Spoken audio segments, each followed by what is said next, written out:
ഇസ്ലാം പാഠശാല Islamic website islampadhaShala.net മലയാളത്തിലെ ആദ്യത്തെ സമ്പൂർണ്ണ ഇസ്ലാമിക് വെബ്സൈറ്റ്.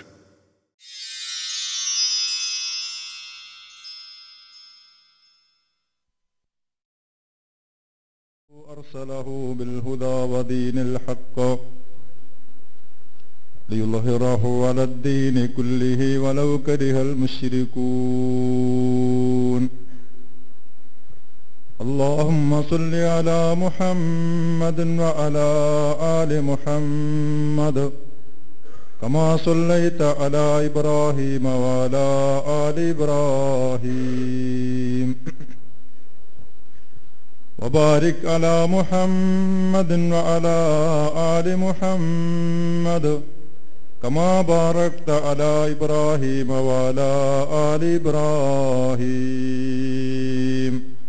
في العالمين إنك حميد مجيد. أما بعد فإن خير الحديث كتاب الله وخير الهدي هدي محمد مصطفى صلى الله عليه وسلم. شر الأمور محدثاتها وكل محدثة بدعة وكل بدعة ضلالة. أيها الناس أوصيكم عباد الله ونفسي أولا بتقوى الله. قال الله تعالى في قرآنه الكريم: أعوذ بالله من الشيطان الرجيم. بسم الله الرحمن الرحيم. إن الذين كفروا لن تغني عنهم أموالهم ولا أولادهم من الله شيئا وأولئك هم وقود النار. كدأب آل فرعون والذين من قبلهم كذبوا بآياتنا فأخذهم الله بذنوبهم والله شديد العقاب. قل للذين كفروا ستغلبون وتحشرون إلى جهنم وبئس المهاد. قد كان لكم آية في فئتين التقتا فئة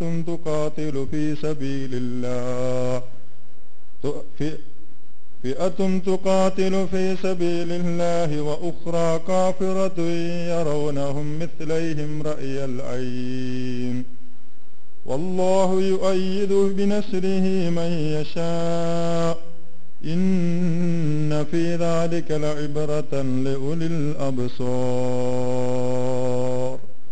صدق الله العلي العظيم. صدق وبلغ رسوله الكريم. نحن على ذلك من الشاهدين الشاكرين والحمد لله رب العالمين. സത്യവിശ്വാസികളെ, വിശ്വാസിനികളെ, അല്ലാഹുവിനെ ഭയന്ന് അവന്റെ വിധിവിലക്കുകൾക്ക് വിധേയരായി മുത്തഖീങ്ങളായി ജീവിക്കുവാൻ എന്നോടെന്ന പോലെ നിങ്ങളോടും ആദ്യമായി തഖ്വ കൊണ്ട് വസിയത്ത് ചെയ്യുന്നു, ഉപദേശിക്കുന്നു. മുത്തഖീങ്ങളായി ജീവിക്കുവാനും മുത്തഖീങ്ങളായ നിലയിൽ മരിക്കുവാനും അല്ലാഹു സുബ്ഹാനഹു വ തആല നമുക്ക് ഏവർക്കും തൗഫീഖ് നൽകി അനുഗ്രഹിക്കുമാറാകട്ടെ. പരിശുദ്ധ റമളാനിന്റെ അനുഗ്രഹീതമായ രണ്ടാമത്തെ പത്തിലൂടെയാണ് മുസ്ലിം ലോകം കടന്നുപോയിക്കൊണ്ടിരിക്കുന്നത്. ഇന്ന് റമളാൻ 16 നാളെ റമളാൻ 17 റമളാൻ 17 ലോകമെമ്പാടുമുള്ള മുസ്ലിം സമൂഹത്തെ സംബന്ധിച്ചിടത്തോളം അവരുടെ മനസ്സിൽ അവർ എപ്പോഴും ഓർക്കുന്ന, അവർ സ്മരിച്ചുകൊണ്ടിരിക്കുന്ന ഒരു ദിവസമാണ്. റമളാൻ 17 എന്ന ഈ ദിവസത്തെ വിശുദ്ധ ഖുർആൻ വിശേഷിപ്പിച്ചത് യൗമുൽ ഫുർഖാൻ, സത്യാസത്യ വിവേചനത്തിന്റെ ദിവസം എന്നാണ്. കാരണം റമളാൻ 17 എന്ന ആ ദിവസത്തിലാണ് പ്രവാചക ചരിത്രത്തിലെ സത്യവും അസത്യവും തമ്മിലുള്ള ആദ്യത്തെ പോരാട്ടം അഥവാ ബദർ യുദ്ധം അരങ്ങേറിയത്. ലോക ചരിത്രത്തിൽ 1ഉം 2ഉം ലോകമഹായുദ്ധങ്ങൾ ഉൾപ്പെടെ ഒരുപാട് യുദ്ധങ്ങളും പോരാട്ടങ്ങളും അരങ്ങേറിയിട്ടുണ്ട്. ആ യുദ്ധങ്ങളിലൊക്കെ തന്നെ പങ്കെടുത്ത സൈനികരുടെ വലിപ്പവും ആ യുദ്ധങ്ങളിൽ ചെലവഴിക്കപ്പെട്ട സമ്പത്തും ആയുധ കൂമ്പാരങ്ങളും ആ യുദ്ധങ്ങളിൽ ലോകത്ത് സംഭവിച്ച നാശനഷ്ടങ്ങളും അതിൽ കൊല്ലപ്പെട്ട സൈനികരുടെ എണ്ണവും ഇതെല്ലാം പരിഗണിച്ച് അതിനെ മുൻനിർത്തുമ്പോൾ ബദർ എന്ന് പറയുന്ന യുദ്ധത്തിന് ഈ യുദ്ധങ്ങളുമായി ഒരു താരതമ്യവും ഇല്ല. പക്ഷെ ജനകോടികളുടെ ഹൃദയത്തിൽ ബദർ നേടിയെടുത്ത അനന്തവും അഗാധവുമായ സ്വാധീനം പരിഗണിക്കുമ്പോൾ ലോകത്തെ മറ്റെല്ലാ പോരാട്ടങ്ങൾക്കും യുദ്ധങ്ങൾക്കും മേലെയാണ് ബദർ എന്ന യുദ്ധത്തിന്റെ സ്ഥാനം. ബദർ യുദ്ധം എന്ന് പറയുന്നത് കേവലം 2 വിഭാഗങ്ങൾ തമ്മിലുള്ള സാമുദായിക കലാപം ആയിരുന്നില്ല. മക്കയും മദീനയും എന്ന് പറയുന്ന 2 പ്രദേശങ്ങൾ തമ്മിലുള്ള ഒരു പ്രാദേശിക സംഘർഷമായിരുന്നില്ല ബദർ. 2 ഗോത്രങ്ങൾ തമ്മിലുള്ള ഗോത്ര സംഘർഷമായിരുന്നില്ല ബദർ. 2 വർഗങ്ങൾ തമ്മിലുള്ള വർഗീയ കലാപവുമായിരുന്നില്ല ബദർ. മറിച്ച് ബദർ യുദ്ധം എന്ന് പറയുന്നത് സത്യവും അസത്യവും തമ്മിലുള്ള, നീതിയും അനീതിയും തമ്മിലുള്ള, ഇരുട്ടും വെളിച്ചവും തമ്മിലുള്ള, ധർമ്മവും അധർമ്മവും തമ്മിലുള്ള ഒരു പോരാട്ടമായിരുന്നു. ഏതാണ് സത്യം ഏതാണ് അസത്യമെന്ന് 2ഉം 2ആയി തന്നെ വേർതിരിക്കപ്പെട്ട സത്യവും അസത്യവും തമ്മിലുള്ള ഒരു പോരാട്ടം. അതുകൊണ്ടാണ് ബദർ യുദ്ധം നടന്ന റമളാൻ 17 യൗമുൽ ഫുർഖാൻ, സത്യാസത്യ വിവേചനത്തിന്റെ ദിവസം എന്ന് പരിശുദ്ധ ഖുർആൻ വിശേഷിപ്പിച്ചത്. സത്യവിശ്വാസികളെ സംബന്ധിച്ചിടത്തോളം ബദർ എന്ന് പറയുന്നത് കേട്ട് രസിക്കാനുള്ള ഒരു കഥയോ കഥാപ്രസംഗമോ അല്ല. ബദർ യുദ്ധം ആകെപ്പാടി 2.5 മണിക്കൂർ മാത്രം നീണ്ടുനിന്ന ഒരു യുദ്ധമാണ്. നമ്മുടെ നാട്ടിൽ ചില കഥാപ്രാസംഗികർ ബദർ വിശദീകരിക്കാൻ പോയിട്ട് 2 ആഴ്ചയിലേറെ സമയമെടുത്തിട്ടുണ്ട്. 2.5 മണിക്കൂർ ആകെപ്പാടി നടന്നൊരു യുദ്ധമാണത്. ബദർ യുദ്ധത്തിന്റെ ദൈർഘ്യം എത്രയുണ്ട് എന്നതല്ല നമ്മുടെ മുമ്പിലെ പ്രശ്നം. 1400 കൊല്ലങ്ങൾക്ക് മുമ്പ് ഹിജറ 2-ാം വർഷം റമളാൻ 17 ബദർ എന്ന് പറയുന്ന താഴ്വരയിൽ വെച്ച് നടന്ന പ്രവാചകന്റെ അനുയായികളും ഖുറൈശികളും തമ്മിൽ നടന്ന ആ യുദ്ധം, 14 നൂറ്റാണ്ടുകൾക്ക് മുമ്പ് നടന്ന യുദ്ധം. ഈ യുദ്ധത്തിന് ലോകത്തുള്ള വിശ്വാസി സമൂഹത്തിന്റെ ജീവിതത്തിൽ ഇനി എന്താണ് പ്രസക്തി? ശുദ്ധ ഖുർആൻ പറഞ്ഞു, ലോകത്തെങ്ങുമുള്ള വിശ്വാസി സമൂഹത്തിന് ബദറിൽ നിന്ന് ഒരുപാട് പാഠം പഠിക്കാനുണ്ട് എന്നതാണ്. എന്താണ് ബദറിനെ പറ്റി വിശുദ്ധ ഖുർആൻ പറഞ്ഞത്? ഖദ് കാന ലക്കും ആയത്തും ഫീ ഫിഅത്തൈനിൽ തഖതാ ഫിഅത്തുൻ തുഖാതിലു ഫീ സബീലില്ലാഹി വ ഉഖ്റാ കാഫിറത്തുൻ യറൗനഹും മിസ്ലൈഹിം റഅയൽ ഐൻ വല്ലാഹു യുഅയ്യിദു ബിനസ്രിഹി മൻ യശാ ഇന്ന ഫീ ദാലിക ലഇബ്റത്തൻ ലഉലിൽ അബ്സാർ. ഖദ് കാന ലക്കും ആയത്തുൻ ഫീ ഫിഅത്തൈനി, അന്ന് പരസ്പരം ഏറ്റുമുട്ടിയ കണ്ടുമുട്ടിയ ആ 2 സംഘങ്ങളിൽ, ആ ഏറ്റുമുട്ടിയ 2 സംഘങ്ങൾ തമ്മിലുള്ള ആ ഏറ്റുമുട്ടൽ, ആ യുദ്ധം, നിങ്ങൾക്ക് ആ യുദ്ധത്തിൽ കുറെ ആയത്തുകളുണ്ട്, ദൃഷ്ടാന്തങ്ങളുണ്ട്. ഫിഅത്തുൻ തുഖാതിലു ഫീ സബീലില്ലാഹ്, അന്ന് ബദറിൽ ഏറ്റുമുട്ടിയ ഒരു സംഘം ദൈവത്തെ നിഷേധിക്കുന്ന സത്യത്തിന്റെ ശത്രുക്കളായ ഒരു വിഭാഗമാണ്. ഫിഅത്തുൻ തുഖാതിലു ഫീ സബീലില്ലാഹി വ ഉഖ്റാ കാഫിറത്തുൻ, ഒരു വിഭാഗം സത്യത്തിന്റെ ബദ്ധവൈരികളും അള്ളാഹുവിനെ ദൈവത്തെ നിഷേധിക്കുന്ന വിഭാഗമാണെങ്കിൽ മറ്റൊരു വിഭാഗം അള്ളാഹുൽ വിശ്വസിക്കുന്ന വിശ്വാസി സമൂഹത്തിന്റെ ഒരു സൈന്യമാണ്. യറൗനഹും മിസ്ലൈഹിം റഅയൽ ഐൻ, വിശ്വാസികൾ തങ്ങളുടെ നേർക്കണ്ണുകൊണ്ട് നേർക്കാഴ്ചയിൽ തങ്ങളുടെ ശത്രുക്കളെ തങ്ങളെക്കാൾ ഇരട്ടിയായി കാണുന്നു. പക്ഷേ വല്ലാഹു യുഅയ്യിദു ബിനസ്രിഹി മൻ യശാ, അല്ലാഹു തആല താൻ ഉദ്ദേശിക്കുന്നവരെ തന്റെ സഹായം കൊണ്ട് ശക്തിപ്പെടുത്തും, പിന്തുണക്കും. ഇന്ന ഫീ ദാലിക ലഇബ്റത്തൻ ലിഉലിൽ അബ്സാർ. തീർച്ചയായും ഈ പോരാട്ടത്തിൽ, ഈ യുദ്ധത്തിൽ ചിന്തിക്കുന്ന ആളുകൾക്ക് കുറെ ഗുണപാഠങ്ങളുണ്ട്, കുറെ സന്ദേശങ്ങളുണ്ട്. ഇതാണ് ഖുർആൻ ബദറിനെ സംബന്ധിച്ച് പറയുന്നത്. അതിൽ ഒരു വിഭാഗം അള്ളാഹുവിനെ നിഷേധിക്കുന്ന സത്യത്തിന്റെ ശത്രുക്കളായ ബദ്ധവൈരികളാണ്. ഫിയത്തുൻ തുഖാതിലു ഫീ സബീലില്ലാഹ്. മറ്റൊരു വിഭാഗം ദൈവമാർഗത്തിൽ പോരാടുന്ന അള്ളാഹുവിന്റെ സൈന്യമാണ്. അള്ളാഹുവിന്റെ സൈന്യവും അള്ളാഹുവിൻ്റെതല്ലാത്ത സൈന്യവും തമ്മിൽ നടന്ന ആ യുദ്ധത്തിൽ വിശ്വാസി സമൂഹമേ, നിങ്ങളുടെ ജീവിതത്തിൽ ആ യുദ്ധത്തിൽ നിന്ന് കുറെ പാഠങ്ങൾ നിങ്ങൾ എടുക്കാനുണ്ട് എന്നാണ് ഖുർആൻ പറയുന്നത്. ലോകത്തെവിടെയുമുള്ള വിശ്വാസി സമൂഹത്തിന് ലോകാവസാനം വരെയും അവരുടെ ജീവിതയാത്രയിൽ കുറെ പാഠങ്ങൾ ബദർ പകർന്നു കൊടുക്കുന്നു എന്നുള്ളതാണ്.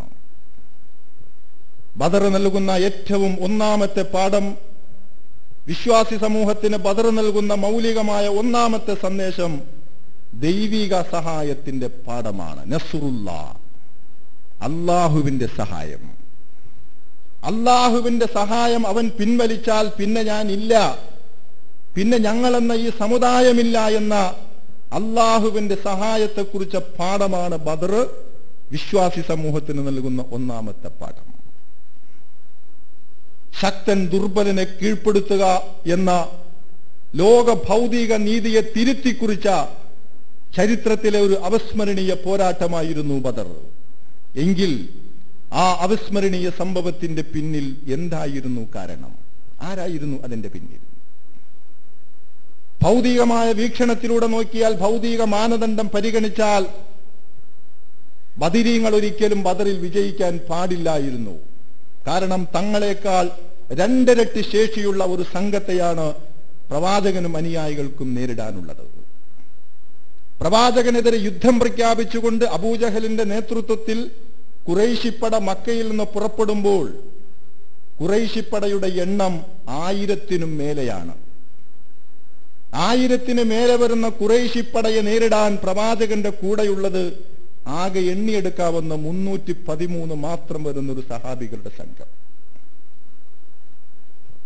ബദർ യുദ്ധത്തിൽ പങ്കെടുക്കാനും യുദ്ധ സാമഗ്രികൾ ചുമക്കുവാനും ഭക്ഷണത്തിനും വേണ്ടി ഖുറൈശിപ്പടയോടൊപ്പം 700 ഒട്ടകങ്ങളുണ്ടെങ്കിൽ മുസ്ലിം സൈന്യത്തോടൊപ്പമുള്ളത് 70 ഒട്ടകങ്ങൾ മാത്രമാണ്. യുദ്ധത്തിന്റെ മുൻനിരയിൽ നിന്ന് യുദ്ധം നയിക്കാൻ വേണ്ടി ഖുറൈശി പടയോടൊപ്പം 200 കുതിരകളുണ്ടെങ്കിൽ ആ സ്ഥാനത്ത് മുസ്ലിം സൈന്യത്തിന്റെ കയ്യിലുള്ളത് 2 കുതിരകളാണ്. 1000-ഉം 300-ഉം, 700-ഉം 70-ഉം, 200-ഉം 2-ഉം. ഇതാണ് ബദറിൽ ഏറ്റുമുട്ടാൻ പോകുന്നത്. ആയുധത്തിന്റെ കാര്യത്തിലാണെങ്കിൽ മുസ്ലിം സൈന്യത്തിന്റെ അവസ്ഥ വളരെ പരിതാപകരം. ശത്രു സർവായുധ സജ്ജരായിട്ട് എല്ലാ സന്നാഹങ്ങളോടും കൂടിയാണ് വന്നിരിക്കുന്നത്. പ്രവാചകന്റെ കൂടെയുള്ള പല സഹാബികൾക്കും മതിയായ ആയുധങ്ങളില്ല.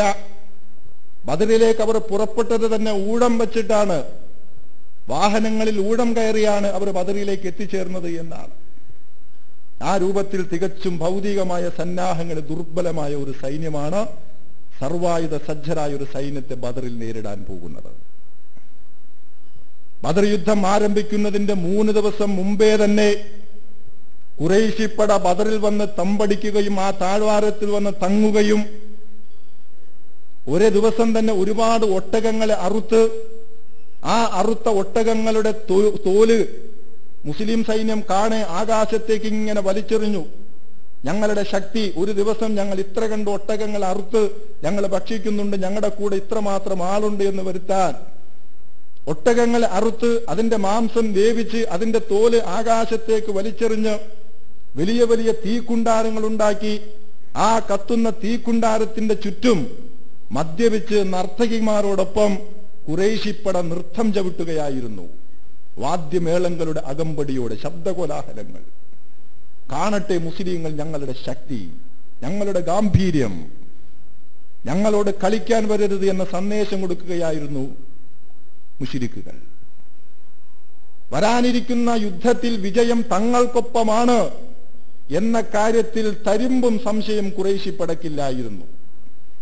കാരണം യുദ്ധവിജയങ്ങളുടെ പിന്നിൽ ഭൗതിക സന്നാഹങ്ങൾക്കും അപ്പുറം വേറെയും ചില ഇടപെടലുകൾ ഉണ്ട് എന്ന് മനസ്സിലാക്കാൻ കഴിയാതെ പോയവരായിരുന്നു അവർ. തങ്ങളുടെ ആൾബലത്തിലും ആയുധബലത്തിലും വിശ്വാസമർപ്പിച്ച് അവർ നേരത്തെ മനസ്സിലാക്കി, ഞങ്ങൾക്കൊപ്പമാണ് വിജയം. വരാനിരിക്കുന്ന വിജയത്തെ 3 ദിവസം മുമ്പേ ആഘോഷിച്ചു തുടങ്ങിയ ഖുറൈശി പട. മറുവശത്ത് പ്രവാചകന്റെ നേതൃത്വത്തിലുള്ള ബദരീങ്ങളുടെ തമ്പ് നിശബ്ദമാണ്. ഒരനക്കവും അവിടെയില്ല. മരുഭൂമിയിലെ ചൂളം വിളിക്കുന്ന കാറ്റിന്റെ ശബ്ദമല്ലാതെ. പാതിരാത്രിയായപ്പോ അള്ളാഹു ഇട്ടുകൊടുത്ത ഒരു ഉറക്കത്തിന്റെ അവസ്ഥയിൽ റസൂലിനോടൊപ്പം ഉണ്ടായിരുന്ന സഹാബികളെല്ലാം ഉറങ്ങി. രാത്രി അതിന്റെ പകുതിയും പിന്നിട്ടിരിക്കുന്നു. സിദ്ദീഖുൽ അക്ബർ റളിയല്ലാഹു അൻഹു അള്ളാഹുവിന്റെ റസൂൽ തമ്പിലേക്ക് കയറിയിട്ട് കുറെ നേരമായല്ലോ, അള്ളാഹുവിന്റെ റസൂൽ എന്തേ പുറത്തേക്ക് ഇങ്ങനെ ഇറങ്ങുന്നില്ല? അബൂബക്കർ സിദ്ദീഖ് റളിയല്ലാഹു അൻഹു റസൂലിനെ അന്വേഷിച്ച് റസൂലിന്റെ തമ്പിലേക്ക് കയറിയപ്പോ അദ്ദേഹം കണ്ട കാഴ്ച, അള്ളാഹുവിന്റെ റസൂൽ ആകാശത്തേക്ക് കൈനീട്ടി കരഞ്ഞുകൊണ്ട് അള്ളാഹുവിനോട് പ്രാർത്ഥിച്ചുകൊണ്ട് നിൽക്കുകയാണ്. പ്രവാചകന്റെ നേതൃത്വത്തിലുള്ള മുസ്ലിം സമൂഹം പ്രാർത്ഥനയിലാണ്. പ്രവാചകൻ വിശിഷ്യ ഒറ്റക്കും, അനുയായികൾ മുഴുവൻ ഉറങ്ങിക്കഴിയുമ്പോഴും നേതാവ് പടച്ചവന്റെ സഹായത്തിന് വേണ്ടി തമ്പിലിരുന്ന് ഒറ്റക്ക് കരഞ്ഞ് അള്ളാഹുവിനോട് പ്രാർത്ഥിച്ചുകൊണ്ട് നിൽക്കുകയാണ്. അല്ലാഹുമ്മ ഹാദിഹി ഖുറൈശുൻ ഖദ് അതത് ബി ഖുയലാഇഹാ തുഹാവിലു അൻ തുകദ്ദിബ റസൂലക അല്ലാഹുമ്മ നസ്റുകല്ലദീ വഅത്തനി നസ്റുകല്ലദീ വഅത്തനി അല്ലാഹുമ്മ ഇൻ തുഹ്ലക് ഹാദിഹിൽ ഉസാബത്തുൽ യൗം ഫഇന്നക ലൻ തൂബദ ഫിൽ അർള് അല്ലാഹുമ്മ നസ്റുകല്ലദീ വഅത്തനി. റസൂൽ പ്രാർത്ഥിക്കുകയാണ്, പടച്ചവനെ നീ കണ്ടല്ലോ, അല്ലാഹുമ്മ ഹാദിഹി ഖുറൈശുൻ ഖദ് അതത് ബി ഖുയലാഇഹാ, അല്ലാഹുവേ ഇതാ ഖുറൈശി പട അതിന്റെ മുഴുവൻ അഹങ്കാരത്തോടും ഗർവോടും കൂടി ഇതാ പുറപ്പെട്ടിരിക്കുന്നു. നിന്റെ പ്രവാചകൻ കള്ളനാണ് എന്ന് സ്ഥാപിക്കാൻ, നിന്റെ പ്രവാചകൻ കള്ളനാണ് എന്ന് വരുത്താൻ ഇതാ ഖുറൈശി പട അതിന്റെ മുഴുവൻ ഒരുക്കത്തോടും വന്നിരിക്കുന്നു. അല്ലാഹുവേ നീ വാഗ്ദാനം ചെയ്ത നിന്റെ സഹായം, അല്ലാഹുമ്മ നസ്റുകല്ലദീ വഅത്തനി, അല്ലാഹുവേ എനിക്കും ഈ കൊച്ചു സംഘത്തിന് നിന്റെ സഹായമല്ലാതെ ഇല്ല. പടച്ചവനെ നിന്റെ സഹായം, പടച്ചവനെ നിന്റെ സഹായം. അല്ലാഹുവേ എന്റെ കൂടെയുള്ള ഈ 313 വരുന്ന ഈ കൊച്ചു സംഘമെങ്ങാനും നാളത്തെ യുദ്ധത്തിൽ കൊല്ലപ്പെട്ടാൽ, അല്ലാഹുമ്മ ഇൻ തുഹ്ലക ഹാദിഹിൽ ഉസാബത്തുൽ യൗം, ഈ സംഘമെങ്ങാനും നാളെ യുദ്ധത്തിൽ കൊല്ലപ്പെട്ടാൽ ഇന്നക ലൻ തൂബദ ഫിൽ അർള്, പടച്ചവനെ ആരാണ് പിന്നെ നിനക്ക് വേണ്ടി നിൽക്കാൻ, നിന്റെ ആദർശത്തിന് വേണ്ടി നിലകൊള്ളാൻ, നിനക്ക് ഇബാദത്ത് ചെയ്യാൻ ആരാണ് റബ്ബേ ഈ ഭൂമിയിൽ ഇനി അവശേഷിക്കുക? അതുകൊണ്ട് പടച്ചവനെ ഈ സംഘത്തെ നീ നശിപ്പിക്കല്ലേ, നിന്റെ സഹായമാണ് ഞങ്ങളുടെ ശക്തി, പടച്ചവനെ നിന്റെ സഹായം എന്ന് പറഞ്ഞുകൊണ്ട് റസൂല് അള്ളാഹുവിന്റെ സഹായത്തിന് വേണ്ടി പ്രാർത്ഥിച്ചുകൊണ്ടേയിരിക്കുകയാണ്. അബൂബക്കർ റളിയല്ലാഹു അൻഹു ചോദിച്ചു, അള്ളാഹുവിന്റെ റസൂലെ, അള്ളാഹു സഹായിക്കാമെന്ന് ഉറപ്പ് തന്നിട്ടുള്ളതല്ലേ? റസൂല് പറയുന്നു, അബൂബക്കറെ ആ സഹായം വരാതെ ഞാനെങ്ങനെ പ്രാർത്ഥന നിർത്തും? നേരം വെളുക്കുവോളം റസൂല് പടച്ചവന്റെ സഹായത്തിന് വേണ്ടി പ്രാർത്ഥിച്ചുകൊണ്ടിരിക്കുകയാണ്. ആ പ്രാർത്ഥനക്ക് അള്ളാഹു ഉത്തരം നൽകുകയും അള്ളാഹു താല ബദറിൽ മലക്കുകളെ ഇറക്കി ബദരീങ്ങളെ സഹായിച്ചു. അങ്ങനെ അള്ളാഹുവിന്റെ സഹായം ബദറിൽ ഇറങ്ങിയതോടുകൂടി സകല സന്നാഹങ്ങളോടും കൂടി പുറപ്പെട്ട ഖുറൈശി പട ദൈവിക സഹായത്തിന്റെ മുമ്പിൽ പതറുകയും പരാജയപ്പെടുകയും അബൂജഹൽ, ഉത്ബത്ത്, ഷൈബത്ത്, ഇക്രിമ തുടങ്ങിയ ഖുറൈശി പടയിലെ പ്രമുഖരായ നേതാക്കളെല്ലാം ബദറിന്റെ പോർക്കളത്തിൽ ശിരസറ്റ് വീണു. മുസ്ലിങ്ങൾ തക്ബീർ മുഴക്കി വിജയത്തിന്റെ ആഹ്ലാദം പ്രകടിപ്പിച്ചു തുടങ്ങി. അപ്പൊ അല്ലാഹ് പറഞ്ഞു, ഈ വിജയത്തിന്റെ പിന്നിൽ നിങ്ങളുടെ കരുത്തല്ല, ബദരീങ്ങളെ നേടിയ അവിസ്മരണീയമായ ഈ വിജയത്തിന്റെ പിന്നിൽ നസ്റുല്ലാഹ്, അല്ലാഹുവിന്റെ സഹായമാണ്. വമാ റമൈത ഇദ് റമൈത വലാകിന്നല്ലാഹ റമാ. നബിയേ, നീ ശത്രുവിന്റെ നേരെ എറിഞ്ഞപ്പോ നീയല്ല കേട്ടോ എറിഞ്ഞത്, വലാകിന്നല്ലാഹ റമാ, അല്ലാഹുവാണ് എറിഞ്ഞത്.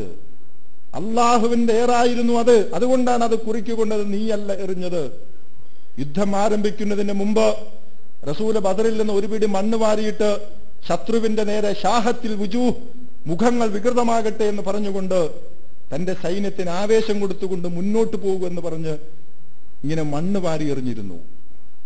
ആ ഏറിനെ പറ്റിയാണ് അല്ലാഹ് പറയുന്നത്, നബിയെ നീ എറിഞ്ഞത് കൊണ്ടല്ല ഈ സൈന്യം മുന്നോട്ട് പോയത്, നീയല്ല എറിഞ്ഞത്, വലാകിന്നല്ലാഹ റമാ, അത് അള്ളാഹു എറിഞ്ഞ ഏറാണ്.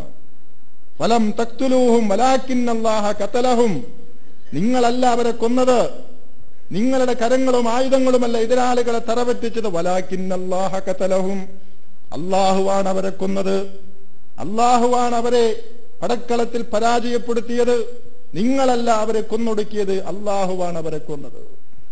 വലഖദ് നസറക്കുമുല്ലാഹു ബി ബദർ വഅൻതും അദില്ല, വളരെ ദുർബലരായ നിങ്ങളെ അള്ളാഹു ബദറിൽ സഹായിച്ചു. അതുകൊണ്ട് മുസ്ലിങ്ങളെ, നിങ്ങളെ നേടിയെടുത്ത വിജയത്തിന്റെ പിന്നിൽ അള്ളാഹുവിന്റെ സഹായം. വിശുദ്ധ ഖുർആൻ ഒരുപാട് സ്ഥലത്ത് ബദരീങ്ങളെ നേടിയെടുത്ത അവിസ്മരണീയ വിജയത്തിന്റെ പിന്നിൽ പടച്ചവന്റെ സഹായം മാത്രമാണ് എന്ന് പറയും. അള്ളാന്റെ സഹായം. ആ കരുത്തിലാണ് അവർ ഈ വിജയം നേടിയെടുത്ത് എന്ന് ഖുർആൻ ആവർത്തിച്ച് പറയുന്നുണ്ട്. ബദറിൽ നിന്ന് മുസ്ലിം പഠിക്കേണ്ട, ഉമ്മത്ത് പഠിക്കേണ്ട ഒന്നാമത്തെ പാഠം പടച്ചവന്റെ സഹായത്തെ കുറിച്ച പാഠമാണ്. ഒരു വ്യക്തി എന്ന നിലയിലും ഒരു സമുദായം എന്ന നിലയിലും അള്ളാഹു അവന്റെ കാരുണ്യവും അവന്റെ സഹായം എന്നിൽ നിന്ന് പിൻവലിച്ചാൽ, ഈ സമുദായത്തിൽ നിന്ന് അള്ളാഹു അവന്റെ സഹായം ഒന്ന് പിൻവലിച്ചാൽ, നമ്മളൊന്നും പിന്നെ ഒന്നുമല്ല. എന്റെ കരുത്ത്, എന്റെ ശക്തി, എന്റെ ആരോഗ്യം, എന്റെ ആൽബലം, എന്റെ സമ്പത്ത്, എന്റെ കരുത്ത്, എന്റെ ശക്തി ഇല്ല. നമ്മുടെ ശക്തിയിലും നമ്മുടെ കരുത്തിലും ഒന്നും നമ്മുടെ സ്വന്തം കാര്യം നേടിയെടുക്കാൻ നമുക്ക് കഴിയില്ല. പടച്ചവൻ അവന്റെ കാരുണ്യം നമ്മിൽ ഇട്ട് തന്നാലല്ലാതെ, അവന്റെ സഹായം ലഭിച്ചാലല്ലാതെ. ഒരു സെക്കൻഡ് പോലും അള്ളാഹു അവന്റെ ശ്രദ്ധ ഒന്ന് പിൻവലിച്ചോട്ടെ, നിങ്ങൾ പതറിപ്പോകും. അതുകൊണ്ടാണല്ലോ റസൂലുള്ളാഹി സല്ലല്ലാഹു അലൈഹി വസല്ലമ വളരെ ചെറിയൊരു പ്രാർത്ഥന പഠിപ്പിച്ചു. അല്ലാഹുമ്മ ലാ തുകല്ലിഫ് അലൈഹാ ലംഹത ബസറിൻ മിൻ അംരി, പടച്ചവനെ ഒരു കണ്ണ്, ഒരു നിമിഷമെങ്കിലും എന്റെ കാര്യങ്ങളിൽ നിന്നൊരു കണ്ണിമ വെട്ടുന്ന ഒരു കാര്യം പോലും, ഒരു നിമിഷമെങ്കിലും പടച്ചവനെ എന്റെ കാര്യത്തിൽ നീ എന്നെ ഏൽപ്പിക്കല്ലേ. എന്റെ നിമിഷങ്ങളിൽ നിന്ന്, എന്റെ കാര്യങ്ങളിൽ നിന്ന് ഒരു നിമിഷത്തിന്റെ കാര്യമെങ്കിലും പടച്ചവനെ എന്നെ നീ ഏൽപ്പിക്കല്ലേ, നീ പിന്മാറിയിട്ട്.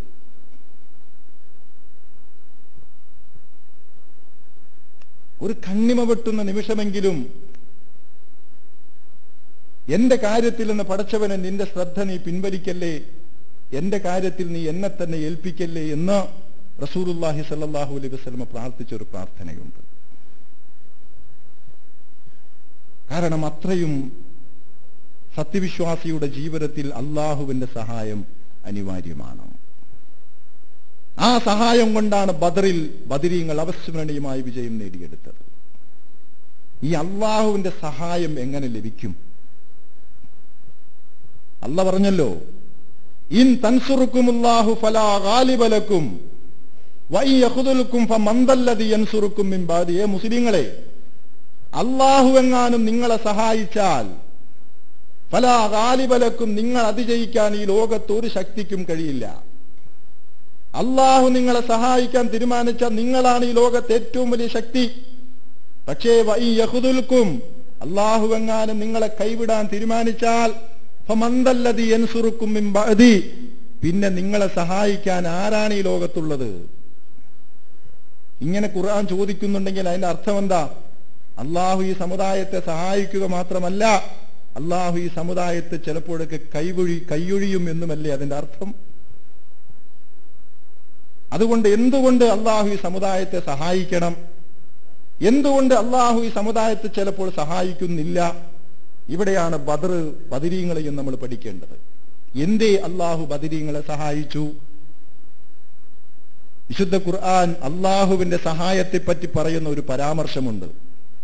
വകാന ഹഖൻ അലൈനാ നസ്റുൽ മുഅ്മിനീൻ. വല്ലാത്തൊരു പ്രയോഗമാണത്. വകാന ഹഖൻ അലൈനാ നസ്റുൽ മുഅ്മിനീൻ. ചില സമയത്ത് വിശ്വാസി സമൂഹത്തെ സഹായിക്കുക എന്നത് എന്റെ ബാധ്യതയാണ്, എന്റെ ഉത്തരവാദിത്തമാണ്. അവരെ സഹായിക്കാതിരിക്കൽ അനീതിയാകും. അതുകൊണ്ട് ചില സമയത്ത് വിശ്വാസി സമൂഹത്തെ സഹായിക്കൽ ഞാൻ എന്റെ ബാധ്യതയായി, നാം നമ്മുടെ ഉത്തരവാദിത്തമായി ഏറ്റെടുത്തിരിക്കുകയാണ്. സഹായം അള്ളാഹുവിന്റെ ഔദാര്യമല്ല, സഹായിക്കുക എന്നത് എന്റെ ഉത്തരവാദിത്തമാണ്, എന്റെ ബാധ്യതയാണ്. അല്ലാഹു പോലും തന്റെ സഹായം തരാൻ നിർബന്ധിതനാകുമാറ് അള്ളാഹു സഹായിക്കുക എന്നത് തന്റെ ബാധ്യതയായി ഏറ്റെടുത്ത ഒരു സന്ദർഭമുണ്ട്. ബദർ അത്തരം ഒരു സന്ദർഭമായിരുന്നു. അള്ളാഹുവിന്റെ സഹായത്തിന് തങ്ങൾ അർഹരാണ് എന്ന് ബദരീങ്ങൾ ജീവിതം കൊണ്ട് തെളിയിച്ചവരാണ്. ജീവിതത്തെ പോകുന്ന വഴിക്ക് വിട്ടുകൊടുക്കുകയും എന്നിട്ട് അള്ളാഹുവിന്റെ സഹായത്തിന് വേണ്ടി ചോദിച്ചവരായിരുന്നില്ല അവർ അള്ളാഹുവിന്റെ സഹായത്തിന് വേണ്ടി ചോദിച്ചപ്പോൾ അള്ളാഹ്ക്ക് മനസ്സിലായി ഈ സംഘത്തെ സഹായിക്കേണ്ടത് എന്റെ ബാധ്യതയാണ്. എന്താണ് അള്ളാഹുവിന്റെ സഹായം കിട്ടാൻ വേണ്ടി റസൂല് പറഞ്ഞ ന്യായം? പടച്ചവനെ, ഇൻതുഹലക്ക് ഹാദിഹിൽ ഉസാബത്തുൽ യൗമ ഇന്നക ലൻ തൂബദ ഫിൽ അർള്, എന്റെ കൂടെയുള്ള ഈ കൊച്ചു സംഘമെങ്ങാനും നശിപ്പിക്കപ്പെട്ടാൽ പിന്നെ പടച്ചവനെ നിനക്ക് വേണ്ടി നിലകൊള്ളാൻ ഈ ഭൂമിയിൽ ആരുമുണ്ടാവുകയില്ല. നിനക്ക് വേണ്ടി നിലകൊള്ളുന്ന ഈ സംഘം മാത്രമേ പടച്ചവനെ ഈ ഭൂമിയിൽ നിനക്ക് വേണ്ടി നിലകൊള്ളുന്നുള്ളൂ. അള്ളാഹ്ക്കത് ബോധ്യപ്പെട്ടു. അവരത് പറഞ്ഞതുകൊണ്ടല്ല അള്ളാഹ്ക്ക് ബോധ്യപ്പെട്ടത്. ഈ സംഘം നിലനിൽക്കേണ്ടത് തന്റെ ആദർശത്തിന് അനിവാര്യമാണ്. ഒരു സംഘത്തിന്റെ നിലനിൽപ്പ് അള്ളാഹുവിന് ബോധ്യപ്പെട്ടപ്പോൾ, അള്ളാഹു നിലനിൽക്കണമെന്ന് ഒരു സംഘത്തെപ്പറ്റി തീരുമാനമെടുത്തു കഴിഞ്ഞാൽ ഈ കൊച്ചു സംഘം നിലനിന്നേ പറ്റൂ എന്ന് അള്ളാഹ് തീരുമാനിച്ചു കഴിഞ്ഞാൽ അവിടെയാണ് അള്ളാഹ് പറഞ്ഞത് ഹക്കൻ അലൈനാ നസ്റുൽ മുഅ്മിനീൻ. ആ സംഘത്തെ പിന്നെ സഹായിക്കാതെ നിവൃത്തിയില്ല. അവരെ സഹായിക്കൽ നമ്മുടെ ബാധ്യതയാണ്. റസൂൽ പറഞ്ഞ അർത്ഥവത്തായ ഒരു വർത്തമാനമാണ്, ഒരു പ്രാർത്ഥനയാണ്. ഈ സംഘം നശിപ്പിക്കപ്പെട്ടാൽ നിനക്ക് വേണ്ടി നിലകൊള്ളാൻ ആരാണ് അള്ളാഹുവേ ഈ ഭൂമിയിലുള്ളത്? അള്ളാഹ്ക്ക് ബോധ്യപ്പെട്ടു ഈ സംഘം നിലനിൽക്കേണ്ട സംഘമാണ്. ബദരീങ്ങൾ അള്ളാഹുവിന്റെ പേരിൽ നിലകൊണ്ടത് അള്ളാഹുവിന് വേണ്ടി തന്നെയാണ്. ഭൗതികമായൊരു താല്പര്യങ്ങളും അവരെ സ്വാധീനിച്ചിരുന്നില്ല. അള്ളാഹുവിന്റെ പൊരുത്തവും അവന്റെ സ്വർഗവും മാത്രം കാംക്ഷിച്ച് ആത്മാർത്ഥതയുടെ ആൾരൂപങ്ങളായിട്ടാണ് അവർ ബദറിൽ അണിനിരുന്നത്. സ്വർഗമാണ് അവരെ ബദറിലേക്ക് നയിച്ചത്. അള്ളാഹുവിന്റെ പ്രീതി, അള്ളാഹുവിന്റെ പൊരുത്തം. ലോകത്ത് ഏത് സംഘത്തിന് കഴിയും അത്തരമൊരു നിർണായക ഘട്ടത്തിൽ അള്ളാഹുവിന്റെ പക്ഷത്ത് നിലകൊള്ളാൻ? അള്ളാഹുവിന്റെ സൈന്യത്തിന്റെ കൂടെ ചേരാൻ ആർക്ക് കഴിയും ആ ഒരു സന്ദർഭത്തിൽ? എന്താ കാരണം? ബദറിലേക്കുള്ള മുസ്ലിങ്ങളുടെ പുറപ്പാടിനെ പറ്റി ഖുർആൻ തന്നെ പറഞ്ഞില്ലേ, കഅന്നമാ യുസാഖൂന ഇലൽ മൗത്ത്, മരണത്തിലേക്ക് ആട്ടിത്തെളിക്കപ്പെടുന്നത് പോലെയാണ് അവർ ബദറിലേക്ക് പുറപ്പെട്ടത്. ബദറിലേക്ക് ആട്ടിത്തെളിക്കുന്ന പോലെ യുസാഖൂന ഇലൽ മൗത്ത്. അറബി ഭാഷയുടെ അർത്ഥം അനുസരിച്ച് യുസാഖൂന എന്ന പദം ഈ അറുക്കാൻ കൊണ്ടുപോകുന്ന ഉരുക്കളുണ്ടല്ലോ, ഉരുക്കളെ അറുക്കാൻ കൊണ്ടുപോകുമ്പോ ആ ഉരുക്കളെ കൊണ്ടുപോകുന്ന പോക്കിനാണ് അറബി ഭാഷ യുസാഖൂന എന്ന പദം ഉപയോഗിക്കാറ്. മരണത്തിലേക്ക് ആട്ടിത്തെളിക്കപ്പെടുന്ന അറുക്കാൻ കൊണ്ടുപോകുന്ന ഉരുക്കളെ കൊണ്ടുപോകുന്ന ആ പദം തന്നെയാണ് ബദറിലേക്കുള്ള ബദരീങ്ങളുടെ പുറപ്പാടിനെ വിശേഷിപ്പിച്ചുകൊണ്ട് ഖുർആൻ പറഞ്ഞത് കഅന്നമാ യുസാഖൂന ഇലൽ മൗതി, മരണത്തിലേക്ക് ആട്ടിത്തെളിക്കപ്പെടുന്ന ഒരു സംഘം. ഈ കൊച്ചു സംഘത്തെയും കൊണ്ട് അത്രയും പോകുന്ന ഒരു സൈന്യത്തെ നേരിടാൻ വേണ്ടി മദീനയിൽ നിന്ന് പ്രവാചകൻ പുറപ്പെടുന്ന ആ പുറപ്പാട് കാണുമ്പോൾ ഏത് നിരീക്ഷകന്റെ മനസ്സിലും തോന്നും കൊല്ലാൻ കൊണ്ടുപോവുകയാണല്ലോ ഈ പാവങ്ങളെ. സർവായുധ സജ്ജരായി 700 വരുന്ന ഒട്ടകത്തെ നേരിടാൻ 70 കുതിരയും 70 ഒട്ടകങ്ങളും 200ഓളം വരുന്ന കുതിരപ്പടയെ നേരിടാൻ 2 കുതിരയും. ഈ സംഘത്തെ മരണത്തിലേക്കാണല്ലോ ഈ കൊണ്ടുപോകുന്നത്. ഒരു നിരീക്ഷകന്റെ മനസ്സിൽ തോന്നുന്ന ഒരു തോന്നൽ, കൊല്ലാൻ കൊണ്ടുപോകുന്നൊരു തോന്നൽ. അക്ഷരാർത്ഥത്തിൽ അതായിരുന്നല്ലോ അവരുടെ മാനസികാവസ്ഥ. തിരിച്ചു വരുമെന്ന് ഉറപ്പിച്ചിട്ടല്ല അവർ പോകുന്നത്. തങ്ങളെക്കാൾ 2 ഇരട്ടി വലിപ്പമുള്ള സർവായുധ സജ്ജരായ ഒരു സംഘത്തെയാണ് നേരിടാൻ പോകുന്നത്. പക്ഷെ നേരിടുക തന്നെ അള്ളാഹുവിന്റെ ആദർശം ഈ ഭൂമിയിൽ അതിന്റെ നിലനിൽപ്പ് ചോദ്യം ചെയ്യപ്പെട്ട ഒരു ഘട്ടത്തിൽ ജീവത്യാഗം ചെയ്തും ഞങ്ങൾ ഇതിനെ നിലനിർത്തുമെന്ന് പ്രതിജ്ഞയെടുത്തൊരു സംഘം. അള്ളാഹ്ക്ക് മനസ്സിലായി അവരുടെ മനസ്സ്. ഒരു പ്രതീക്ഷയുമില്ല തിരിച്ചുവരവിനെ കുറിച്ച്. ബദർ യുദ്ധം ആരംഭിക്കുന്നതിന്റെ ഏതാനും നിമിഷങ്ങൾക്ക് മുമ്പ് റസൂലുള്ളാഹി സല്ലല്ലാഹു അലൈഹി വസല്ലമ ബദരീങ്ങളെ വിളിച്ചുകൂട്ടിയിട്ട് സ്വർഗത്തെ സംബന്ധിച്ച് സന്തോഷ വാർത്ത അവർ അറിയിച്ചു.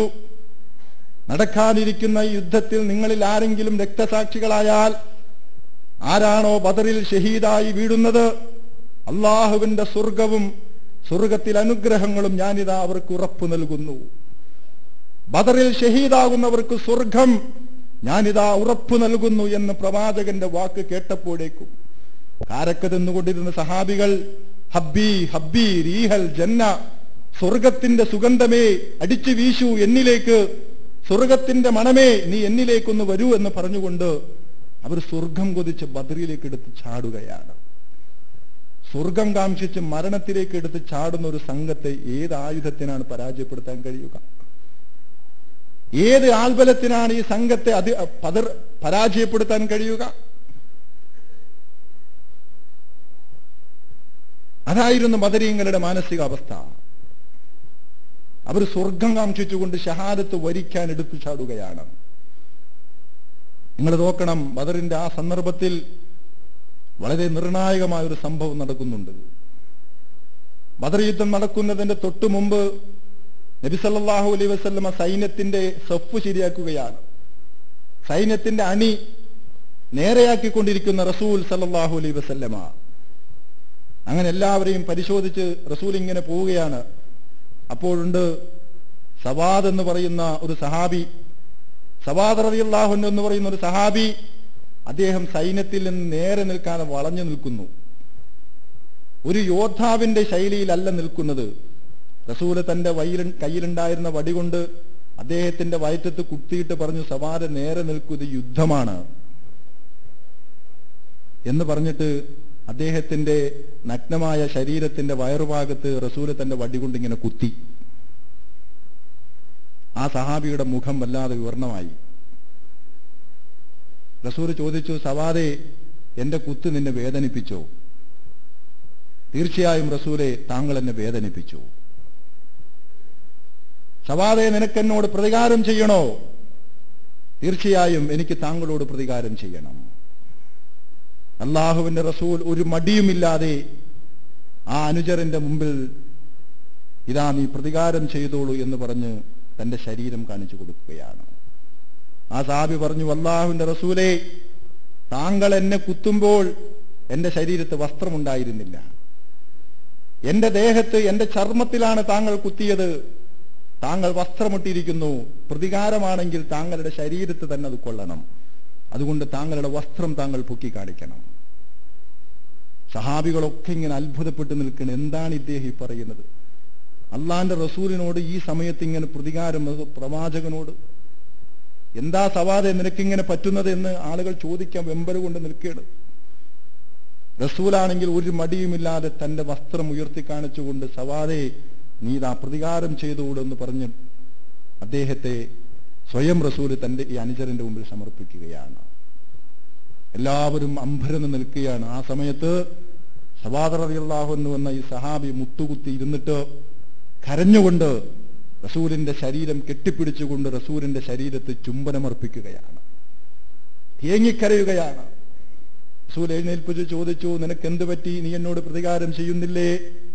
അള്ളാഹുവിന്റെ റസൂലെ, ഞാൻ താങ്കളോട് എങ്ങനെ പ്രതികാരം ചെയ്യാൻ?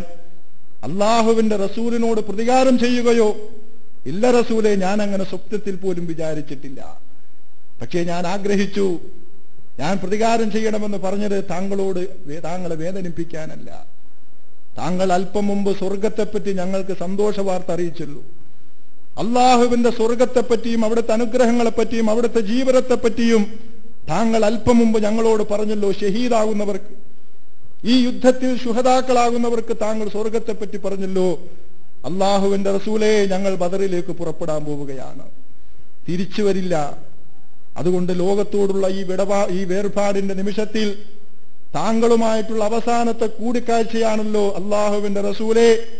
അതുകൊണ്ട് ഈ ലോകത്തോട് വിട പറയുമ്പോൾ എന്റെ പ്രിയപ്പെട്ട പ്രവാചകനുമായുള്ള എന്റെ അവസാനത്തെ കൂടിക്കാഴ്ച, എന്റെ ചർമ്മം അള്ളാഹുവിന്റെ റസൂലിന്റെ ചർമ്മവുമായി കൂട്ടിമുട്ടുന്ന നിലയിൽ ഈ ലോകത്തോട് വിട പറയാൻ ഞാൻ ആഗ്രഹിക്കുന്നു. അതുകൊണ്ടാണ് റസൂലെ താങ്കളോട് പ്രതികാരം ചെയ്ത് താങ്കളുടെ ശരീരം ഒന്ന് തൊട്ടു നോക്കാൻ ഞാൻ ആഗ്രഹം പ്രകടിപ്പിച്ചത്. ഞാൻ ബദറിലേക്ക് പുറപ്പെടുകയല്ലേ, ഇനി കാണുകയില്ലല്ലോ റസൂലെ. നമ്മൾ തമ്മിലുള്ള അവസാനത്തെ കൂടിക്കാഴ്ച ഇങ്ങനെ ആകട്ടെ എന്ന് ഞാൻ ആഗ്രഹിച്ചു പോയി. ആ രൂപത്തിൽ ഇസ്ലാമിന് വേണ്ടി ജീവത്യാഗം ചെയ്യാൻ തീരുമാനിച്ച് ഒരുങ്ങി പുറപ്പെട്ട ഒരു സംഘം. ഇത് പടച്ചവന് ബോധ്യപ്പെട്ടു. കാപട്യം എന്ന് പറയുന്നത് അല്പം പോലും ആ 313 വരുന്ന ബദരീങ്ങളുടെ മനസ്സിലില്ല. അല്ലാഹ് തീരുമാനിച്ചു, ഹക്കൻ അലൈനാ നസ്റുൽ മുഅ്മിനീൻ, ഇവരെ സഹായിക്കൽ അള്ളാഹു തന്റെ ബാധ്യതയാണ് എന്ന് പ്രഖ്യാപിച്ചു. അങ്ങനെ ദൈവിക സഹായത്തിന്റെ അർഹത തെളിയിച്ചവരായിരുന്നു ബദരീങ്ങൾ. അതുകൊണ്ട് ബദർ നൽകുന്ന ഈ പാഠം ഇസ്ലാമിന്റെ ലേബലിൽ സ്വന്തം താല്പര്യത്തിന് വേണ്ടിയിട്ടല്ല ബദരീങ്ങൾ നിലകൊണ്ടത്. അള്ളാഹുവിന്റെയും ദീനിന്റെയും പേരിൽ രംഗത്ത് വന്നിട്ട് സ്വന്തം ഉദരപൂരണത്തിന് വേണ്ടി അല്ല ബദരീങ്ങൾ ബദറിലേക്ക് പുറപ്പെട്ടത്. അള്ളാഹുവിന്റെ പൊരുത്തവും അവന്റെ സ്വർഗവും മാത്രം കാംക്ഷിച്ചുകൊണ്ട് അവർ പുറപ്പെട്ടു. അത് അള്ളാഹുവിന് ബോധ്യപ്പെട്ടെടുത്ത് ആകാശത്തു നിന്നുള്ള സൈന്യമിറങ്ങി, ആകാശത്തു നിന്നുള്ള സഹായവും ഇറങ്ങി എന്നതാണ്. എന്ന് ഈ സമുദായത്തിന്റെ കാര്യത്തിൽ അള്ളാഹുവിന് ഇത് ബോധ്യപ്പെടുന്നുവോ, ഈ സമുദായം അള്ളാഹുവിന്റെ സഹായത്തിന് അർഹരാകും. ബദറിൽ നിന്ന് നമ്മൾ പഠിക്കേണ്ട ഒരു പാഠം ഇതാണ്. നിങ്ങൾ മനസ്സിലാക്കണം, ബദർ നൽകുന്ന വലിയൊരു പാഠമുണ്ട്. ലാ ത്വാഅത ലിമഖ്ലൂഖിൻ ഫീ മഅസിയത്തിൽ ഖാലിഖ്, സൃഷ്ടാവിനെ ധിക്കരിച്ചുകൊണ്ട് ഒരു സൃഷ്ടിക്കും അനുസരണമില്ല. ഇത് ബദർ നൽകുന്ന വലിയൊരു പാഠമാണ്. കാരണം ബദർ യുദ്ധം നടക്കുമ്പോ അബൂബക്കർ റളിയല്ലാഹു അൻഹുവിന്റെ മകൻ ഖുറൈശി പക്ഷത്താണ്. അന്ന് ഇസ്ലാം സ്വീകരിച്ചിട്ടില്ല. അബൂബക്കർ റളിയല്ലാഹു അൻഹു പിതാവ് മുസ്ലിം പക്ഷത്താണ്. അങ്ങനെ യുദ്ധം കൊടുമ്പിരി കൊണ്ട സന്ദർഭത്തിൽ ബാപ്പ ഇങ്ങനെ മുന്നേറുകയാണ്. മകൻ ഖുറൈശി പക്ഷത്ത് നിലയുറപ്പിച്ചും പോരാടുന്നു. പല സന്ദർഭത്തിലും അബൂബക്കർ റളിയല്ലാഹു അൻഹുവിനെ കൊല്ലാൻ മകൻ അവസരം കിട്ടി. പക്ഷെ അദ്ദേഹം വെറുതെ വിട്ടു, തന്റെ ബാപ്പയാണെന്ന പരിഗണന വെച്ചുകൊണ്ട്. പിന്നീട് അബൂബക്കർ റളിയല്ലാഹു അൻഹുവിന്റെ മകൻ ഇസ്ലാം സ്വീകരിക്കുകയും പ്രവാചകന്റെ ശിഷ്യനായി മാറുകയും ചെയ്ത സന്ദർഭത്തിൽ അദ്ദേഹം തന്റെ പിതാവായ അബൂബക്കർ റളിയല്ലാഹു അൻഹുവിനോട് പറഞ്ഞു, എന്റെ പിതാവേ, ഹിജ്റ 2-ാം വർഷം അന്ന് ബദർ നടക്കുമ്പോൾ, ബദറിൽ വെച്ച് പരസ്പരം നമ്മൾ തമ്മിൽ യുദ്ധം നടന്നുകൊണ്ടിരിക്കുന്ന സന്ദർഭത്തിൽ എന്റെ പിതാവേ, താങ്കളെ കൊല്ലാൻ പല സന്ദർഭത്തിലും എനിക്ക് അവസരം ലഭിച്ചു. എന്റെ വാളിന്റെ മുമ്പിൽ താങ്കൾ പലപ്പോഴും വന്ന് പെട്ടു. പക്ഷെ എന്റെ വാപ്പയാണല്ലോ എന്ന പരിഗണന വെച്ചുകൊണ്ട് ഞാൻ ഒഴിഞ്ഞു മാറി. താങ്കളെ കൊല്ലാൻ പലപ്പോഴും എനിക്ക് അവസരം ലഭിച്ചിട്ടും ഞാൻ ഒഴിഞ്ഞു മാറിപ്പോയി. ഇത് കേട്ടപ്പോ അബൂബക്കർ റളിയല്ലാഹു അൻഹു പറഞ്ഞു, മോനെ, അന്നെങ്ങാനും നീ എന്റെ വാളിന്റെ മുമ്പിൽ പെട്ടിരുന്നുവെങ്കിൽ ഞാൻ നിന്നെ കൊല്ലുമായിരുന്നു. ഇങ്ങനെ പറയാൻ നീ ഉണ്ടാകുമായിരുന്നില്ല എന്ന് ബാപ്പ മകനോട് പറയുകയാണ്. എന്താ കാരണം? അന്ന് ഇസ്ലാമിന്റെ ശത്രുപക്ഷത്താണ് മകൻ നിലയുറപ്പിച്ചിട്ടുള്ളത്. ഇസ്ലാമിന് വേണ്ടി നിലകൊള്ളുമ്പോഴും നീതിക്കും സത്യത്തിനു വേണ്ടി നിലകൊള്ളുമ്പോഴും ബന്ധങ്ങൾ നമുക്ക് തടസ്സമാകുന്ന ഒരു കാലഘട്ടത്തിൽ ഒരു പള്ളി തെരഞ്ഞെടുപ്പ് വരുമ്പോൾ പോലും ഏത് വിഷയത്തിലും നമുക്ക് വലുത് ബന്ധങ്ങളാകുന്നു. അള്ളാഹും റസൂലും ഇസ്ലാമിന്റെ ഈ താല്പര്യങ്ങളൊക്കെ രണ്ടാമത് വരികയും ഒക്കെ ചെയ്യുന്ന ഇത്തരം കാലഘട്ടത്തിൽ ബദറിൽ നിന്ന് നമ്മൾ പഠിക്കണം. എന്തായിരുന്നു ബദരീങ്ങളുടെ മാനസികാവസ്ഥ? അവരെന്തിനു വേണ്ടി നിലകൊണ്ടു? ആർക്ക് വേണ്ടി നിലകൊണ്ടു? അതുകൊണ്ട് ബദർ നൽകുന്ന ഈ മഹത്തായ പാഠങ്ങൾ ഉൾക്കൊണ്ടുകൊണ്ട് മുസ്ലിം ഉമ്മത്ത് മുന്നോട്ട് പോകണം. അതാണ് ഈ ആയത്ത് നമുക്ക് നൽകുന്ന സന്ദേശം. അല്ലാഹു സുബ്ഹാനഹു വ തആല ബദരീങ്ങളുടെ ആ പാരമ്പര്യം ഏറ്റെടുക്കുന്ന ഇഖ്ലാസുള്ള, അള്ളാഹുവിന്റെ പൊരുത്തം കാംക്ഷിച്ച് അതിനുവേണ്ടി ജീവിക്കുന്ന സ്വാലിഹീങ്ങളായ അവന്റെ ദാസന്മാരുടെ കൂട്ടത്തിൽ നമ്മേവരെയും ഉൾപ്പെടുത്തി അനുഗ്രഹിക്കുമാറാകട്ടെ.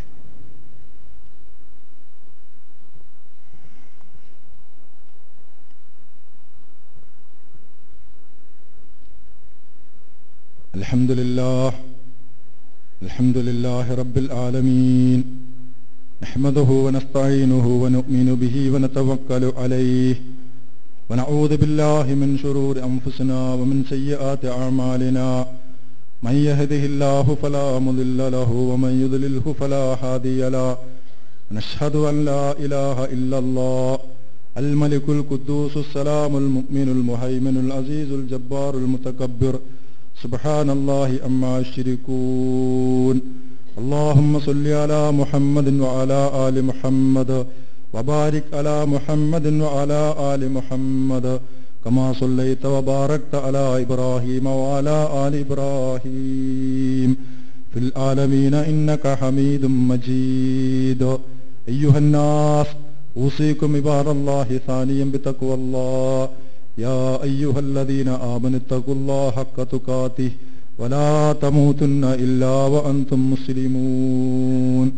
സത്യവിശ്വാസികളെ, വിശ്വാസിനികളെ, അള്ളാഹുവിന് വഴിപ്പെട്ട് മുത്തഖീങ്ങളായി ജീവിക്കുവാൻ ഒരിക്കൽ കൂടി എന്നോടും നിങ്ങളോടും തഖ്വ കൊണ്ട് വസിയ്യത്ത് ചെയ്യുന്നു, ഉപദേശിക്കുന്നു. നമ്മുടെ നാട്ടിൽ സമീപകാലത്ത് കേരളീയ സമൂഹം ഏറെ ചർച്ച ചെയ്ത, ഇപ്പോഴും ചർച്ച ചെയ്യുന്ന ഒരു വിഷയമാണ് ബഹുമാനപ്പെട്ട അബ്ദുൽ നാസർ മഅദനിയുടെ കേസുമായി ബന്ധപ്പെട്ട വിഷയം. ഞാൻ ഒരുപാട് വിശദീകരിക്കുന്നില്ല, സമയം വളരെ പരിമിതമാണ്. കോയമ്പത്തൂർ സ്ഫോടന കേസിൽ പങ്കുണ്ട് എന്ന് പറഞ്ഞ്, കൃത്യമായ തെളിവുകളുണ്ട് എന്ന് പറഞ്ഞ് അദ്ദേഹത്തെ കൊണ്ടുപോവുകയും 9.5 കൊല്ലം അങ്ങനെ അദ്ദേഹത്തെ ജയിലിൽ അടച്ചിട്ട് അവസാനം കോടതി പറഞ്ഞു അദ്ദേഹം കുറ്റവാളിയല്ല, നിരപരാധിയാണ് എന്ന്. പക്ഷേ നഷ്ടപ്പെട്ട ഈ 9.5 കൊല്ലം തിരിച്ചു കൊടുക്കാൻ ഒരു കോടതിക്കോ ഒരു സമൂഹത്തിനോ ഒരു ഭരണ സംവിധാനത്തിനോ കഴിഞ്ഞില്ല. വൈകിയെത്തുന്ന നീതിയും നീതി നിഷേധമാണ് എന്ന് സമൂഹത്തെ പഠിപ്പിച്ച ഒരു ജുഡീഷ്യറിയാണ് നമ്മുടെ ജുഡീഷ്യറി. നിയമം അതിന്റെ വഴിക്ക് പോകട്ടെ എന്ന് പറയുമ്പോൾ പോലും പലപ്പോഴും നിയമം അതിന്റെ വഴിക്കല്ല പോകുന്നത്. ഇതൊക്കെ കേരളീയ സമൂഹത്തിന് അറിയാവുന്നതുമാണ്. വീണ്ടും മറ്റൊരു കേസിൽ അദ്ദേഹത്തെ പ്രതിയാക്കപ്പെട്ട് ഇപ്പോൾ ബാംഗ്ലൂർ ജയിലിൽ അദ്ദേഹം കസ്റ്റഡിയിലാണ്. ഇപ്പോൾ വീണ്ടും ജുഡീഷ്യൽ കസ്റ്റഡിയിലേക്ക് കൊണ്ടുവരപ്പെട്ടിട്ടുണ്ട്. ഏതായാലും ഈ ഒരു സാഹചര്യത്തിൽ നിയമം അതിന്റെ വഴിക്ക് തന്നെ പോകട്ടെ എന്നാണ് കേരളീയ സമൂഹം നമ്മളെല്ലാവരും ആവശ്യപ്പെടുന്നത്. പക്ഷെ നിയമം അതിന്റെ വഴിക്ക് പോകണമെങ്കിൽ നിയമ വഴിയിൽ തന്നെ പോരാട്ടം ശക്തമായി നടക്കേണ്ടതുണ്ട്. കേരളീയ സമൂഹം ആ വിഷയത്തിൽ ഉണർന്ന് പ്രവർത്തിക്കേണ്ടതും കേരളീയ സമൂഹത്തിന്റെ നീതിബോധം ഉണരുകയും ചെയ്യേണ്ട ഒരു സന്ദർഭമാണത്. ഈ സവിശേഷ സാഹചര്യത്തിൽ കേരളത്തിലെ പ്രമുഖ എഴുത്തുകാരനും മുൻ എംപിയുമായ ഡോക്ടർ സെബാസ്റ്റ്യൻ പോൾ ചെയർമാനായും കേരളത്തിലെ പല മനുഷ്യാവകാശ പ്രവർത്തകരെ അണിനിരത്തിക്കൊണ്ട് ജസ്റ്റിസ് ഫോർ മഅദനി എന്ന ഒരു ഫോറം രൂപീകരിക്കപ്പെട്ടിട്ടുണ്ട്. മഅദനിയുടെ കേസുമായി ബന്ധപ്പെട്ട് അതിന്റെ നടത്തിപ്പും അതിനുവേണ്ടിയുള്ള ജനകീയ സമരങ്ങളുടെ സംഘാടനത്തിനൊക്കെ വേണ്ടിയുള്ള ഒരു ഫണ്ട് സ്വരൂപിക്കുക എന്നത് ഈ ഫോറം അതിൻ്റെ ഒരു ലക്ഷ്യമായി പറഞ്ഞിട്ടുണ്ട്. കേരളത്തിലെ എല്ലാ പള്ളികളിലും ഈ സഹായം അഭ്യർത്ഥിച്ചുകൊണ്ട് നമുക്ക് അറിയിപ്പ് ലഭിക്കുകയും ചെയ്തിട്ടുണ്ട്. പറഞ്ഞു വരുന്നത്, അടുത്ത വെള്ളിയാഴ്ച എല്ലാ പള്ളികളിലും മഅദനിയുടെ നീതിക്ക് വേണ്ടിയുള്ള ഈ പോരാട്ടത്തിൽ പള്ളികൾ കേന്ദ്രീകരിച്ചുകൊണ്ട് ഒരു ഫണ്ട് കളക്ഷൻ നടത്തണമെന്ന് നമ്മളോട് അഭ്യർത്ഥിച്ചിട്ടുണ്ട്. ഇൻഷാ അല്ലാഹ് നമ്മുടെ പള്ളിയിലും അടുത്ത വെള്ളിയാഴ്ച മഅദനിയുടെ നീതിക്ക് വേണ്ടിയുള്ള ഈ പോരാട്ടത്തിൽ ഈ സെബാസ്റ്റ്യൻ പോൾ അധ്യക്ഷനായ ഈ കമ്മിറ്റിയുടെ അപേക്ഷ പരിഗണിച്ചുകൊണ്ട് ഒരു കളക്ഷൻ ഇവിടെ നടത്തുന്നുണ്ട്. ഇന്ന് കളക്ഷൻ നടത്തുന്നില്ല, മുൻകൂട്ടി നിങ്ങൾ അറിയിച്ചത് അടുത്ത വെള്ളിയാഴ്ച കാര്യമായി തന്നെ നിങ്ങൾ ഇതിനോട് സഹകരിക്കണമെന്ന് ഉണർത്താൻ വേണ്ടിയാണ്. അതുകൊണ്ട് ആ വിഷയം നിങ്ങളുടെ ശ്രദ്ധയിൽപ്പെടുത്തുകയാണ്. മറ്റൊരു വിഷയം, പരിശുദ്ധ റമദാൻ അതിൻ്റെ അവസാനത്തെ 10ലേക്ക് പ്രവേശിച്ചിരിക്കുന്നു. നമ്മുടെ ഈ പള്ളിയിൽ ഇഴ്തികാഫ് ഇരിക്കാനുള്ള എല്ലാ സംവിധാനങ്ങളും നമ്മളിവിടെ ഒരുക്കിയിട്ടുണ്ട്. ഇഴ്തികാഫ് ഇരിക്കുന്ന സഹോദരങ്ങൾക്ക് ഭക്ഷണത്തിന് വേണ്ടി പുറത്തേക്ക് പോകാതെ തന്നെ നിങ്ങൾ മുൻകൂട്ടി അറിയിച്ചാൽ അത്താഴത്തിനും നോമ്പ് തുറക്കുമ്പോഴും രാത്രി ഭക്ഷണത്തിനും ഇവിടുത്തെ ക്യാൻറ്റീൻ സൗകര്യം ഉപയോഗിച്ചുകൊണ്ട് ഇഴ്തികാഫ് ഇരിക്കുന്ന സഹോദരങ്ങൾക്കും സഹോദരിമാർക്കും വിശിഷ്യ അതിനുവേണ്ട സംവിധാനവും കൂടി നമ്മളിവിടെ ഒരുക്കുന്നുണ്ട്. നിങ്ങളത് ഉപയോഗപ്പെടുത്താവുന്നതാണ്.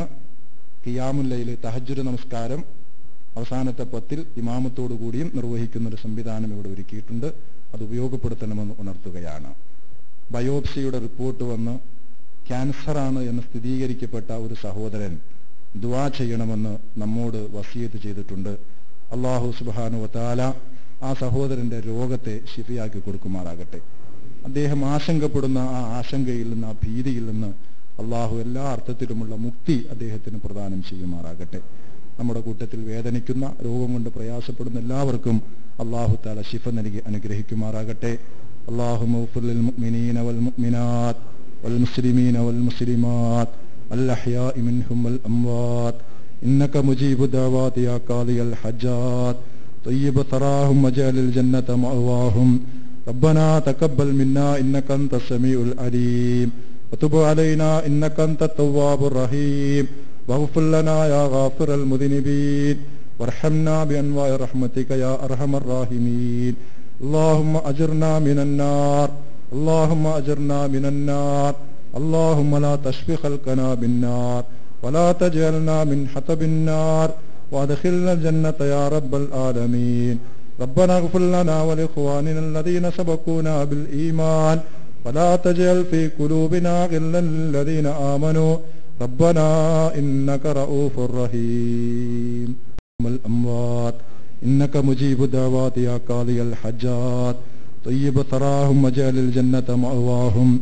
ربنا تقبل منا إنك أنت السميع العليم وتب علينا إنك أنت التواب الرحيم واغفر لنا يا غافر المذنبين وارحمنا بأنواع رحمتك يا أرحم الراحمين اللهم أجرنا من النار اللهم أجرنا من النار اللهم لا تشفي خلقنا بالنار ولا تجعلنا من حطب النار وادخلنا الجنة يا رب العالمين ربنا اغفر لنا ولإخواننا الذين سبقونا بالإيمان ولا تجعل في قلوبنا غلا للذين آمنوا ربنا إنك رؤوف رحيم